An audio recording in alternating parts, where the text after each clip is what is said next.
J'ai choisi ce sujet parce que j'ai fait une école de cinéma à Paris qui s'appelle la FEMIS. Et en troisième année, on faisait un travail, moi j'étais en section son, et on faisait un travail de création sonore, et j'étais allé enregistrer ma grand-mère.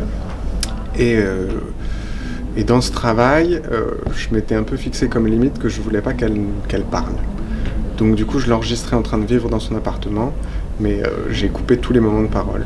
Et du coup, en dernière année, quand j'ai travaillé sur mon travail de fin d'études, je me suis dit, cette fois-ci, je lui rends la parole. Et je prends toutes ces histoires qu'elle me raconte et je vais en faire un film. Et donc c'était un sujet qui était assez proche de moi, et puis c'était une manière aussi de lui rendre la parole. Alors quelque chose qui m'intéressait beaucoup, c'était filmer l'écoute. Parce que comme je travaillais vraiment sur le son, je devais écrire un mémoire aussi en parallèle du film. Et je voulais filmer l'écoute, c'est-à-dire voir ce qui se passe sur le visage de quelqu'un lorsqu'il écoute avec attention une voix, une histoire ou un son. Et du coup, le film s'est construit à partir de moments d'écoute filmés.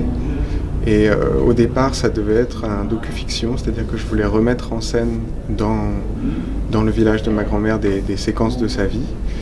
Et finalement, les castings étaient tellement intéressants que je me suis concentré que sur ces entretiens pour faire le film. Je pense qu'il y aura un peu de tout parce que c'est un film... J'ai parlé avec des gens de générations très éloignées, ça allait de 12 à 96 ans, mais autour de thématiques que tout le monde connaît, comme le travail, l'amour. Donc je pense que beaucoup peuvent se projeter dedans. Il y a des choses drôles, il y a des choses plus émouvantes.